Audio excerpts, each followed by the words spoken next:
Hi guys, so today I thought we'd do a bit of a update on the Bredli, and see how they're coming along. So these are now yearlings. This is the first one, and it's turned out to be a stunning hypomelanistic Bredli, Centralian carpet python. As you can see, I mean, this is a young male who's stunning, really stunning. This is very much what we're trying to produce in relation to these guys. You can see the strong red coloration. Sometimes with the hypos they end up going a bit orange, but he's kept the strong red of the Centralian carpet python. As you'll know, I only ended up keeping 3 of these hatchlings, and they've all just been a delight. No issues feeding any of them, no issues handling. They're all good to handle, no jumpy. So I mean, yeah, they've been a delight. So yeah, and this young male will definitely get used again. As you can see, that real strong red contrasting on the pale pattern. Going forward, I really like to sort of enhance that a bit.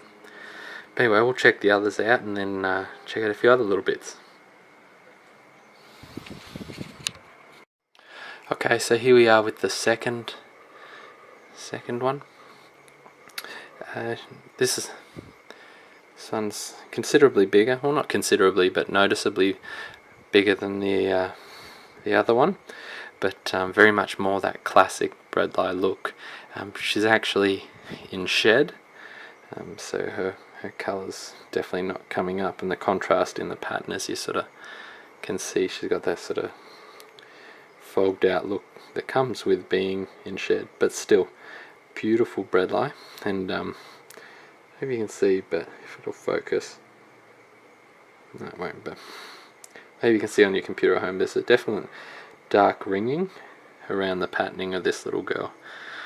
So that definitely makes me think she'll be a lot like her father, who I don't know if I've got some footage, but he was real bright orange all up along the neck and sort of faded into that classic ringing around some dark red.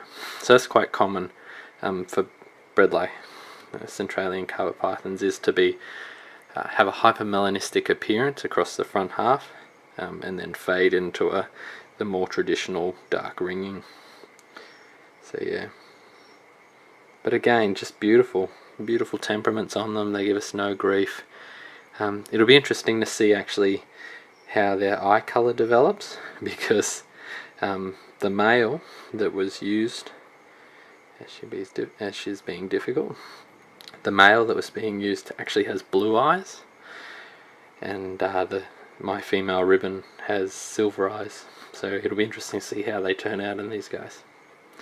Anyway, it's number 2. Okay, and here we are with number 3.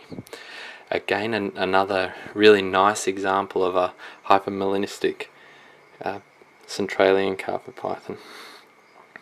So if you think back to the footage a few moments ago, there was that clear dark ringing around the pattern, whereas here it sort of diffuses straight into the pattern. There's some darkening, but it's definitely not that black. So it'd be interesting. The thing is with Bredli is they hatch showing no black, and the black develops over time. So whereas the first guy is definitely a hypo, this guy might turn into just a very nice classic, but again a little bit in shed, and a very attractive snake. Again, keeping that really dark red.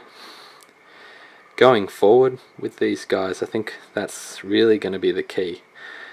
Try and emphasize that dark red, and actually try and build in a bit of paler colors to the pattern here. So try and get a bit more white, so a bit more like sort of, if you look sort of this sort of section here where that sort of overlaps, where you got that pale white hitting some deep red. Not necessarily in a hypo form, but yeah, I thought if we can get that, whew, that'll be a pretty snake. So anyway, that's them, guys. So we might actually just try and feed these guys. I'll show you. It's quite crazy the difference between feeding these guys and feeding the jungles. I don't know if I stuffed up incubation or something with the jungles, but talk about difficult feeders among them compared to these guys who they'll take anything, want more, you know, and then you pull them out and they sit there. This guy has had significantly less handling than some of the jungles who are still a bit iffy about you. But all three of the Bredli have just been a delight.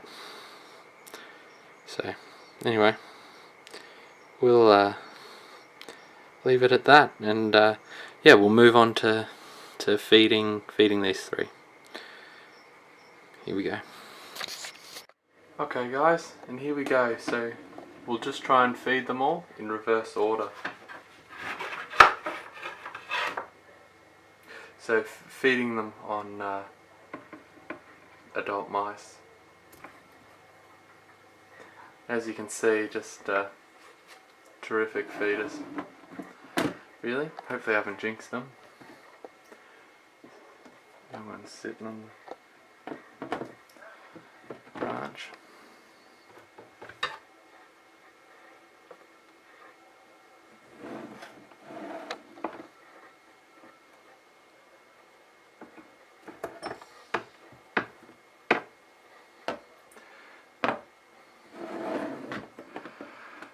So they don't always, not all python feeding is this simple. My jungles give me, and some of the others give me varying degrees of grief. So I've got a few tricks I thought I might run through with you. So yeah, this makes it look easy, but I'll show you some tricks that will hopefully help you get there. So yeah. So, just a little tip for feeding and stuff, which I don't get bit here. For some individuals, it's really important the bite they get. So if you've got difficult feeders, guys, oh, back you go. Just remember the importance of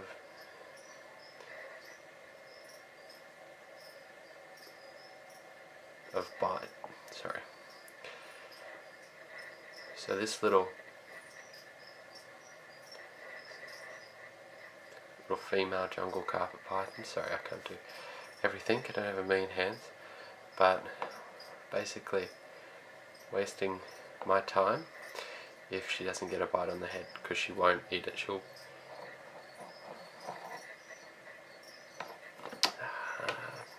so good example. So you can sort of see she missed the head. She might get it from there, but overall I don't think she's going to eat it. So if you do have difficult feeders, guys, what you want to do is really try and present the head to them and try and get them to bite the head, sort of like a snout bite. Yeah, so anyway, she'll probably reject it and we'll try again, so I'll show you if she does. So, really good example, sorry here, just chime back in, of how you can get varying degrees of difficult feeders because that bite wasn't on the snout. This little girl really just doesn't know where to go to. So, anyway, we'll try again.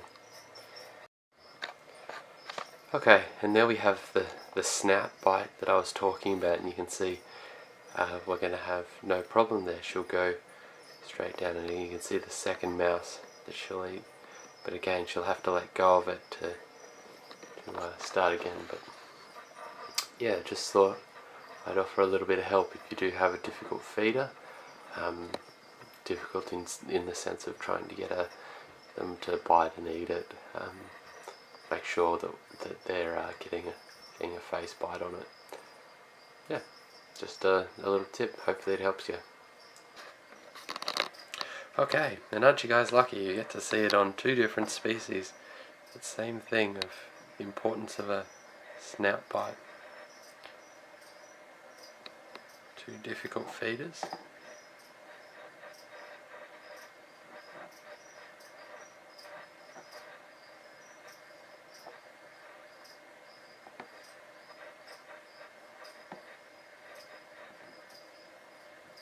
So again, this is just like that little jungle carper python female.